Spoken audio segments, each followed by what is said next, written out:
Hello students, corona classes में आपका स्वागत है। मैं आपको पढ़ाऊंगा विज्ञान साइंस। अब देखो, मेरा फोकस रहेगा राजस्थान पुलिस पे,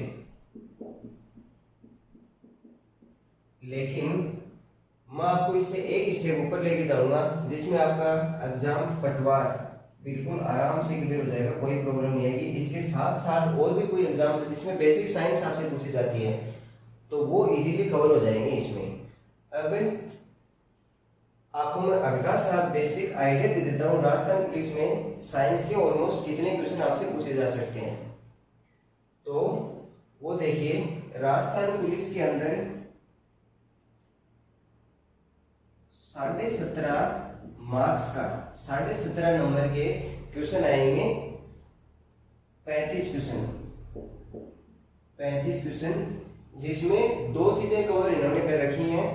एक है इसमें GK with current affair, and दूसरी जो है वो है अपनी साइंस। तो इसमें जैसे मान लो अपन आधे क्वेश्चन भी साइंस के माने, 35 में से ऑलमोस्ट 18 या 19 क्वेश्चन साइंस के अपन इसमें से मैं मान के चल रहा हूँ। और इसी हिसाब से जो पटवार का एग्जाम है उसमें आपसे क्वेश्चन पूछे जाएंगे। टोटल क्वेश्चन है इसमें 38 क्वेश्चन, और लगभग जो मार्क्स हैं वो हैं 25 नंबर के। तो अब इसमें क्या होगा, 38 क्वेश्चन में से अपन वो सेम सिलेबस है, सेम सिलेबस मतलब करंट अफेयर विद जीके और साइंस। तो यहाँ पे भी क्या होगा, लगभग 20 क्वेश्चन के आसपास आपको क्या मिल जाएंगे, साइंस के मिल जाएंगे। तो इसमें से दोनों में मैं आपको गारंटी देता हूँ, राजस्थान पुलिस और पटवारी में साइंस में जो अपन पढ़ेंगे उससे बाहर कुछ नहीं आने वाला। तो अपन अब स्टार्ट करने का देखो 2-3 तरीके हैं, लेकिन अपन कहां से स्टार्ट करेंगे, क्यों करेंगे, वो आपको मैं बता देता हूं। देखो, साइंस के 3 पोर्शन माने जाते हैं, आप सभी को पता है, फिजिक्स, केमिस्ट्री और तीसरा है बायोलॉजी या जीव विज्ञान। तो देखो, ये जो है केमिस्ट्री और बायोलॉजी, इनमें क्या है, थोड़ा सा आपको मतलब याद करना पड़ेगा, चीजों को समझना है, लेकिन आधा समझना है आधा याद करना है, इस हिसाब से रहेगा। फिजिक्स में क्या है, ऑलमोस्ट 90% चीजें आपको क्या है, समझने वाली चीजें हैं। ऑलमोस्ट 90% चीजें समझने वाली हैं। और मैक्सिमम जो आर्ट्स के स्टूडेंट में खास करके प्रॉब्लम क्या रहती है कि वो फिजिक्स के ऊपर बिल्कुल ध्यान नहीं देते। और होता क्या है, फिजिक्स में अगर स्टूडेंट एक बार अगर उसने कवर कर लिया तो इनको तो बार बार में, क्योंकि रटने वाली चीजें थी आती, तो उनको तो क्या करना पड़ेगा, इनको रिवाइज करना पड़ेगा बार बार। लेकिन फिजिक्स में अगर एक बार उन्होंने समझ लिया तो यो मान लो फिर उसको चाहे 1 महीने, 1.5 महीने, 2 महीने बाद तक आप मत देखो, लेकिन अगर कॉन्सेप्ट क्लियर है तो आप बिल्कुल भी नहीं भूलोगे उस चीज को। तो मैं आपको ये गारंटी देता हूं कि फिजिक्स में आप मेरे साथ साथ चीजों को जो मैं पढ़ाऊं उनको रिवाइज कीजिए। और बस उस दिन जो मैं आपको क्वेश्चन, हर दिन मैं क्या करूंगा, 2 या 3 क्वेश्चन आपको करने के लिए दूंगा, वो आप क्वेश्चन कीजिए, हल्का सा नोट्स रिवाइज कीजिए, और उसके बाद में आपका सारा बेसिक कॉन्सेप्ट क्लियर हो जाएगा, बाद में आपको कोई प्रॉब्लम नहीं रहेगी। तो अपन पढ़ना स्टार्ट करेंगे कहां से, जो बिल्कुल समझने वाली चीज है और बिल्कुल बहुत तगड़ा मजा आने वाला है इसमें। तो सबसे पहले अपन स्टार्ट करेंगे फिजिक्स, उसके बाद में अपन स्टार्ट करेंगे केमिस्ट्री, और एट लास्ट अपन स्टार्ट करेंगे बायोलॉजी। अब देखो, पेपर्स में ट्रेंड क्या रहता है इनका, कितने नंबर के, जैसे मान लो क्वेश्चन आए आपके टोटल, मैं मानता हूं मानो 20 क्वेश्चन आए राजस्थान पुलिस में, इन तीनों के मिला के, तो इनमें क्या रहेगा, लगभग 8 क्वेश्चन मैं मानता हूं किस पोर्शन से रहेंगे, फिजिक्स से। फिर आपको 3 क्वेश्चन के समथिंग मिलेंगे किससे, केमिस्ट्री से, और बाकी के 9 क्वेश्चन आपको मिलेंगे किससे, बायोलॉजी से। तो सबसे ज्यादा वेटेज किसका हो गया, सीधी सी बात है बायोलॉजी का हो गया, क्योंकि सबसे ज्यादा क्वेश्चन यहां से कवर हो रहे हैं। लेकिन मेहनत सबसे ज्यादा किसमें है, मेहनत सबसे ज्यादा है बायोलॉजी में। क्यों, क्योंकि इसको बार बार में आपको याद करना पड़ेगा, रिवाइज करना पड़ेगा, रखना पड़ेगा चीजों को। तो अपन स्टार्ट करेंगे इसमें, और सबसे ज्यादा जो नंबर कम आते हैं विशेषकर आर्ट्स स्टूडेंट के, वो नंबर कम आते हैं इसमें। पिछली बार आपको पता है एक 6 नंबर लाने थे, 15 में से 6 नंबर। ऑलमोस्ट क्वेश्चन यहाँ से गलत हुए थे स्टूडेंट्स के, तो अपन ट्राई करेंगे कि यहाँ से एक भी क्वेश्चन किसी का भी गलत नहीं हो। तो चलो अपन स्टार्ट करते हैं फिजिक्स पोर्शन। हाँ तो स्टूडेंट्स, फिजिक्स में अपना पहला टॉपिक क्या है? मात्रक एवं द्विमा। बिल्कुल चिल हो गए, पढ़ो आराम से, कोई दिक्कत नहीं आने देंगे हम आपको। इसमें देखो स्टार्ट करते हैं मात्रक। अब मात्रक मात्रक मात्रक अपन ने खूब बार देख लिया, मात्रक होता क्या है? देखो जैसे मैंने बोला 10, बताओ क्या है 10?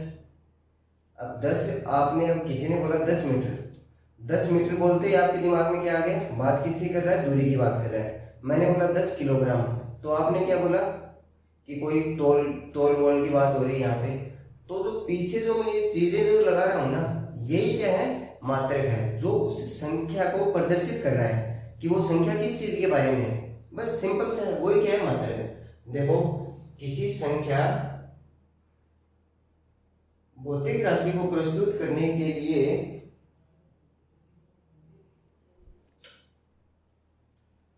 तो देखो डेफिनेशन, किसी संख्या की भौतिक राशि को प्रस्तुत करने के लिए जो नाम काम में आता है उसे क्या कहते हैं? मात्रक।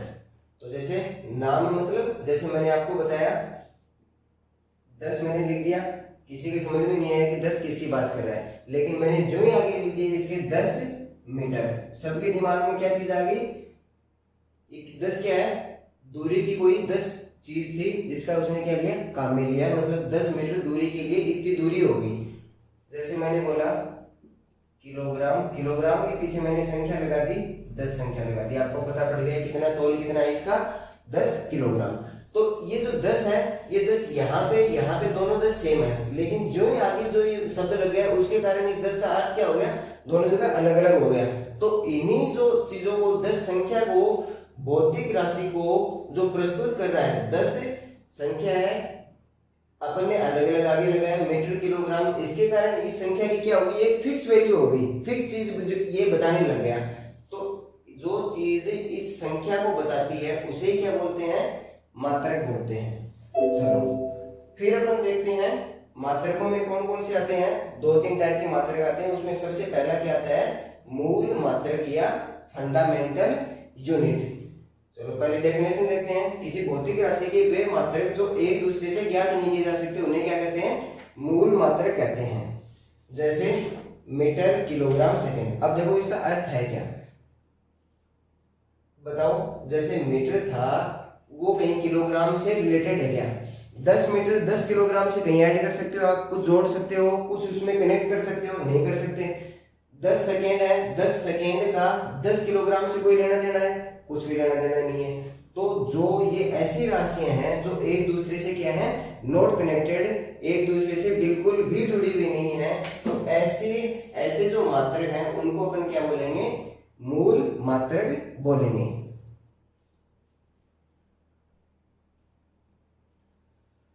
तो स्टूडेंट्स अभी अपन ने देखा मूल मात्रक। मूल मात्रक क्या थे? जिनमें जो मात्रक एक दूसरे से बिल्कुल कनेक्टेड नहीं थे। अब अपन देखेंगे दूसरा, इसी में आगे है व्युत्पन्न मात्रक। व्युत्पन्न मात्रक क्या होते हैं? मूल मात्रकों से प्राप्त अन्य भौतिक राशियों की मात्रकों को व्युत्पन्न मात्रक कहते हैं। अब देखो इसमें जैसे ये मात्रक, इसका पहला एग्जांपल है बल का मात्रक होता है न्यूटन।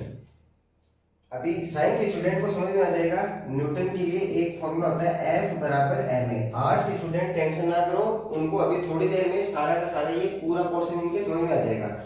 अभी बेसिक चीज क्या है, इसमें जो एक बल का मात्रक है, बल को कहते हैं फोर्स। फोर्स का पहला अक्षर है वो F है, उससे बनाइए F, यानी फोर्स का पहला अक्षर अपन ने ले लिया यहाँ से F, तो F बराबर ma। m है द्रव्यमान, और द्रव्यमान का मात्रक होता है किलोग्राम। a यहाँ पे है त्वरण, और उसका मात्रक होता है मीटर प्रति सेकेंड स्क्वायर। ये सारा का सारा अपन क्या करेंगे अभी थोड़ी देर में समझने वाले हैं। तो अब देखो ये जो बल का मात्रक न्यूटन बना, इसी को अपन क्या बोलते हैं? न्यूटन। यही है न्यूटन। अब देखो न्यूटन कितनों से मिलके बना? किलोग्राम से मिलके बना, मीटर से मिलके बना, सेकंड से मिलके बना, ये इसमें बोला है। अब किलोग्राम, मीटर और सेकंड तीनों आपस में कनेक्टेड थे? नहीं थे। तो ये तीनों अलग अलग जब अपन देखेंगे तो ये क्या थे, मूल मात्रक। अब इन मूल मात्रकों को जोड़ तोड़ के जो बनाया गया वो क्या बना, न्यूटन बना। तो न्यूटन कैसा हो गया, व्युत्पन्न मात्रक। ऐसे ही सेम टू सेम क्या है आगे, अभी आपको जैसे ये फॉर्मूला आर्ट्स वालों को समझ में नहीं है, ऐसे ही आगे वाला भी नहीं है, तो आप तो सीधा सीधा ये मान लो कि ये जो आगे वाले बनेंगे ये भी ऐसे जोड़ तोड़ करके क्या करेंगे, पूरा टोटल मिलके बनेंगे। तो ये सारे के सारे क्या हो गए, व्युत्पन्न मात्रक।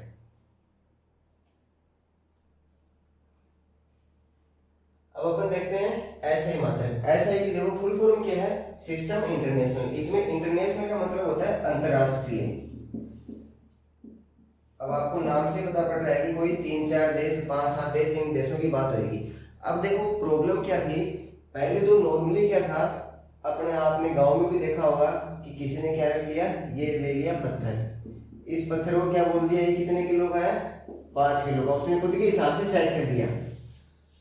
दूसरे गांव में गया, अब ये किलो कोई दूसरा, मान लो ये कई गांव तो ऐसे थे जिसमें पत्थर को बोल दिया कि ये इतने वजन का है, इतने इसमें गेहूं आ जाएंगे, यूं बोल दिया।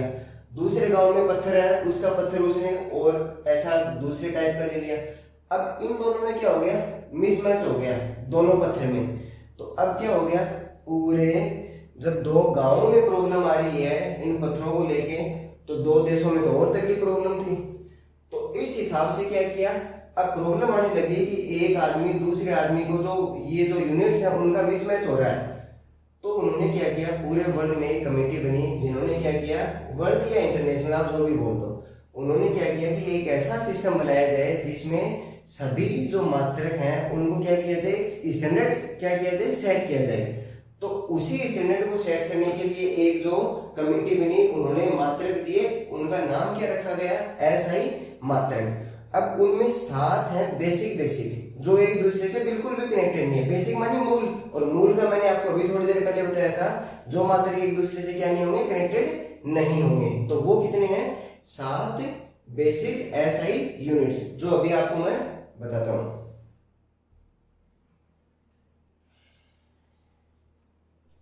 हाय स्टूडेंट्स, ये है वो 7 SI units, basic SI units, यानी 7 मूल एसआई यूनिट।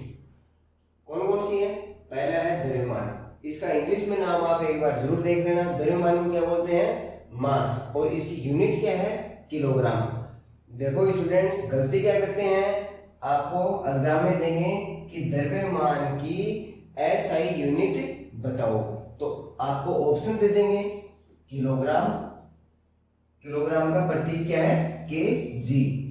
आपको दूसरा ऑप्शन दे देंगे ग्राम, हो गया कंफ्यूजन। एसआई यूनिट में इसकी जो द्रव्यमान की यूनिट है वो उन्होंने क्या मानी है, किलोग्राम। तो राइट कौन सा है, किलोग्राम, ग्राम, रोम। फिर आपका आ गया क्या, लंबाई, लंबाई या दूरी, जो भी बोलूं तो इसको लंबाई क्या बोलते हैं इंग्लिश में, लेंथ। इसकी जो ऐसा यूनिट है मीटर। यहाँ पे भी सेम बात, मीटर की जगह आपको क्या दे देगा, फुट दे देगा, किलोमीटर दे देगा, सारी रॉन्ग है, सही क्या है, मीटर। मीटर को लिखते किससे हैं, प्रतीक क्या है, स्मॉल एम, स्मॉल एम, याद रख लेना इसको। अपन लगाते भी तो है, जैसे कितनी दूर चला, 10 मीटर, ये है, तो ये वाला क्या हो गया, मीटर का प्रतीक स्मॉल एम। फिर आ गया समय, समय को क्या बोलते हैं इंग्लिश में, टाइम बोलते हैं। टाइम की जो यूनिट है वो क्या है, सेकेंड है। Same problem, second, minute, hour, घंटा। तो आपको तीनों दे सकते हैं ऑप्शन में, लेकिन करेक्ट आंसर सेकेंड, ये आपको ध्यान में रखने हैं। फिर इसको प्रतीक क्या है, या तो आप स्मॉल एस लिख दो या ऐसे सी करके भी इसको लिखते हैं। फिर आपका क्या आता है, तापमान या टेम्परेचर। तापमान या टेम्परेचर की देखो सबसे बड़ी प्रॉब्लम क्या है, जो आपके नॉर्मली लाइफ में आप काम में लेते हो, उसमें तापमान किस में देते हैं। आज तापमान कितना है, 25 degree centigrade, 37 degree centigrade. Main problem क्या है, आपकी डिग्री सेंटीग्रेड आप बार बार में सुनते हो, तो आपको क्या लगेगा, जो ऐसा यूनिट है वो क्या है, डिग्री सेंटीग्रेड। जबकि ये सही है क्या, नहीं, बिल्कुल गलत है। तो सही क्या है, केल्विन। बिल्कुल आपको याद रखना है केल्विन। इसका प्रतीक आप ध्यान में रख लें के, या इसको कई बुक्स में क्या लिखते हैं, थीटा से, है ना।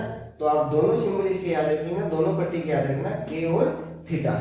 फिर आपका क्या है, धारा या करंट। धारा या करंट साइंटिस्ट थे नाम क्या था, एम्पियर। जिन्होंने इसको क्या किया था, बताया था इसके बारे में, तो डिस्कवर किया था, तो इनके नाम पे क्या रख दिया, इसका यूनिट रख दी एम्पियर। एम्पियर का जो प्रतीक है वो इसका एम्पियर को स्पेलिंग होती है इसकी AMPERE, तो इसका फर्स्ट जो अक्षर है वो क्या कर दिया, ए या AMP, दोनों से आप लिख सकते हो, कोई प्रॉब्लम नहीं है।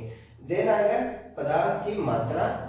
पदार्थ की मात्रा, इसका जो प्रतीक है वो है मोल, और मोल को डायरेक्ट सीधा सीधा MOL इसका क्या किया, प्रतीक किया। फिर आता है ज्योति तीव्रता, लुमिनस इंटेंसिटी इसको इंग्लिश में बोलते हैं। इसका जो प्रतीक आया, वो जो यूनिट आई वो क्या है, कैंडेला, जो प्रतीक है उसका CD से। अब अपन इसको देखो, द्रव्यमान है किलोग्राम, ये आपके मैं मानता हूं कि लगभग सभी के क्लियर होगा। जो आप देखते हो, वाट देखते हो, जो भी सब्जी की दुकान पे गए, कहीं भी गए आप, 5 किलोग्राम, 7 किलोग्राम, 8 किलोग्राम, तो किलोग्राम से आप क्या है, ऑलमोस्ट वाकिफ हैं, तो इसमें मेरे को ज्यादा बताने की आवश्यकता नहीं है। सेम टू सेम समय से लंबाई, दूरी, इनके जो मात्रक है सेकेंड, मीटर, इनसे आप क्या है, वाकिफ है, तो इनको मेरे को ज्यादा डिस्कस करने की जरूरत नहीं पड़ेगी। अब अपन इनके बारे में देखेंगे, तापमान, धारा, पदार्थ की मात्रा, ज्योति तीव्रता, इनको मैं थोड़ा थोड़ा आपको क्या करता हूँ, अभी डिस्क्राइब करता हूँ।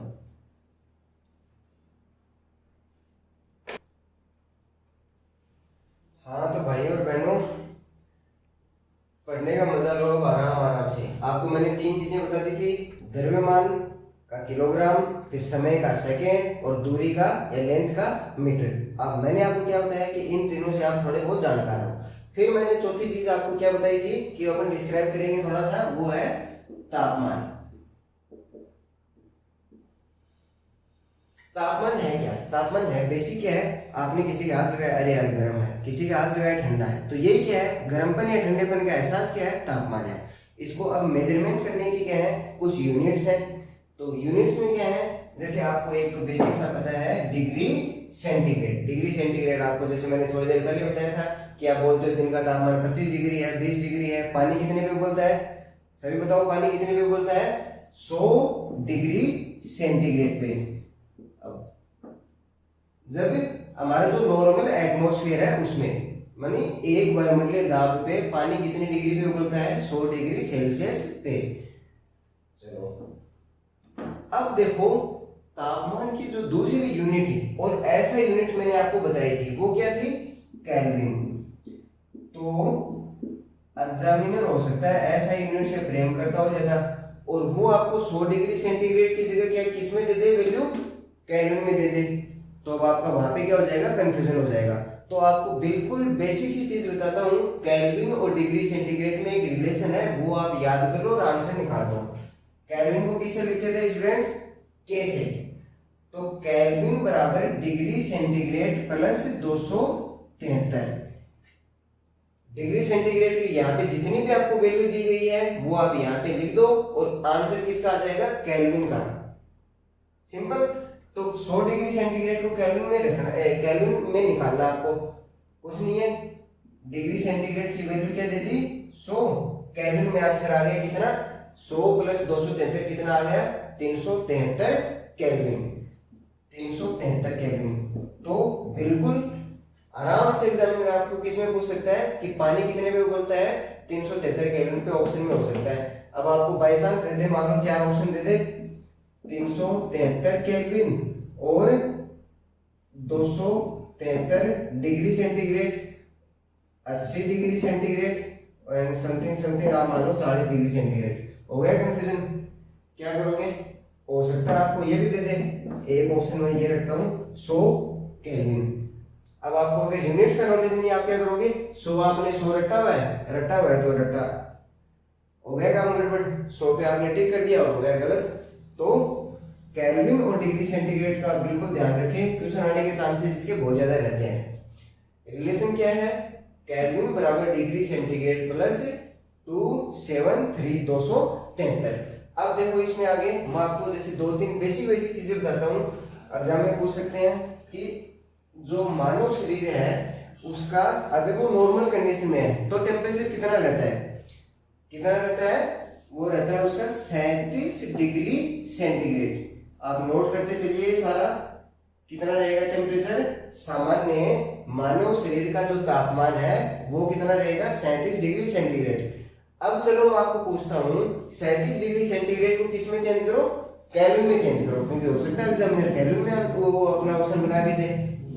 वही अपना सेम फॉर्मूला, केल्विन बराबर डिग्री सेंटीग्रेड प्लस 273। तो निकालो आराम से, डिग्री सेंटीग्रेड की जगह कितनी क्या रखनी है वैल्यू 37, तो 37 प्लस 273 यही आपका क्या आ गया आंसर आ गया, कितना हो गया 310। 310 क्या आ गया 310, ये कितनी वैल्यू आ गई आपकी 310 केल्विन। तो जो मानव शरीर है नॉर्मल कंडीशन में है तो उसका तापमान कितना रहेगा 310 केल्विन। चलो अब मैं आपको पूछता हूं कि पानी कितने पे जमता है, जमना मतलब फ्रीज होना, तो पानी का फ्रीजिंग पॉइंट क्या है, पानी का फ्रीजिंग पॉइंट क्या है स्टूडेंट्स, कितने पे जमता है 0 डिग्री सेंटीग्रेड पे। आप सभी को पता है पानी कितने पे जमता है 0 डिग्री सेंटीग्रेड पे। चलो मैंने आपको इसमें दे दिया, केल्विन में पूछने के लिए दे दिया, तो क्या करोगे वही सेम रिलेशन, केल्विन बराबर डिग्री सेंटीग्रेड प्लस 273। पानी कितने पे जमता है 0 डिग्री सेंटीग्रेड पे प्लस 273। अब अपने को वैल्यू निकालनी है तो यहाँ से इस सी को आप हटा दो ताकि आपको ऐसे कंफ्यूजन ना हो। तो 0 प्लस 273 वैल्यू कितनी आ गई केल्विन में 273। तो मैं यूं बोलता हूं कि 273 केल्विन पे क्या होता है पानी जमता है, जमने को क्या बोलते हैं फ्रीज। तो पानी का फ्रीजिंग पॉइंट या जमाव बिंदु वो कितना हो गया 273 केल्विन या 0 डिग्री सेंटीग्रेड। किसका है ये पानी का। चलो आपके 2-3 कॉन्सेप्ट यहां से क्लियर हो गए। चलो अब मैं पूछता हूं, एक बेसिक सी चीज है, एक आगे आपको पढ़ाऊंगा अभी मैं कि पानी का 4 डिग्री सेंटीग्रेड पे क्या होता है घनत्व सर्वाधिक होता है। 4 डिग्री सेंटीग्रेड पे क्या होता है पानी का घनत्व सर्वाधिक होता है। अब वही बात मेरा सेम क्वेश्चन, उसको किस में चेंज करो आप केल्विन में चेंज करो। तो वही सेम रिलेशन आपका केल्विन बराबर डिग्री सेंटीग्रेड प्लस 273। सेंटीग्रेड को किस में रखा, सेंटीग्रेड की वैल्यू क्या थी 4 डिग्री सेंटीग्रेड, तो 4 प्लस 273, तो केल्विन में आंसर कितना आ गया 277 केल्विन। 277 केल्विन पर पानी का घनत्व क्या होगा सर्वाधिक होगा। रटना नहीं है, अभी थोड़ी देर बाद मैं आपको घनत्व समझाऊंगा, आपके बिल्कुल समझ में आ जाएगा घनत्व क्या है डेंसिटी क्या है, बिल्कुल आपको घबराने की आवश्यकता नहीं है। तो स्टूडेंट्स अपने तापमान की 2 यूनिट देख ली, एक अपन ने देखी इसकी तापमान की ऐसा यूनिट कौन सी थी केल्विन, फिर अपन ने देख ली दूसरी यूनिट कौन सी है सेंटीग्रेड, फिर आती है केल्विन को अपन किससे दर्शाते हैं के से, सेंटीग्रेड को डिग्री सी। फिर एक इसकी इंपॉर्टेंट यूनिट आपसे पूछ सकते हैं कि ये यूनिट किसकी है, जो अभी आपको बताने जा रहा हूं फारेनहाइट। तो ये भी आपको नाम याद रखना है, फारेनहाइट किसकी यूनिट है तापमान की। फारेनहाइट में एक इंपॉर्टेंट क्वेश्चन और भी आता है, जो मानव शरीर का तापमान सामान्य जो कंडीशन में है व्यक्ति उसका मैंने तापमान आपको क्या बताया था सेंटीग्रेड में आपको मैंने बताया था, फिर केल्विन में आप सबने निकाला था तो 37 डिग्री सेंटीग्रेड, या केल्विन में निकाला था अपन ने तो कितना आया था 310 केल्विन। उसको पूछ सकता है फारेनहाइट में भी, फारेनहाइट में वैल्यू कितनी होती है उसकी, जो वैल्यू होती है वो होती है 98 डिग्री फारेनहाइट। कभी आपने बुखार चेक करवाई होगी तो आपको क्या दर्शाता है कि इसके बुखार कितनी है 100 है। अब आप सोच के देखो कि अगर ये 100 वैल्यू है किसमें, मान लो सेंटीग्रेड होती तो 100 डिग्री सेंटीग्रेड पे मैंने आपको क्या बताया था पानी उबलता है। अब कोई बुखार वाले के टच करोगे तो इतना थोड़ी जलन होती है जितना पानी उबलता है उतनी, तो सीधी सी बात है कि वो इसमें नहीं हो सकती, सेंटीग्रेड में नहीं हो सकती, वो है इसमें वो फ़ारेनहाइट में है, जो सामान्य आदमी है उसका कितना है फ़ारेनहाइट 98 डिग्री। फिर उसके ऊपर जो ही बुखार चढ़ती है तो 100, 101, 102 ऐसे ऐसे। और आजकल आपको पता है कोरोना में 101, 100, 101 नॉर्मल चीजें हो रही हैं। तो ये अपन ने पढ़ लिया तापमान के बारे में बेसिक बेसिक चीजें जो आपसे पूछी जा सकती हैं। फिर इससे अगला अपन डिस्कस क्या करने वाले हैं, फिर इसे ये अपन करेंगे करंट, धारा।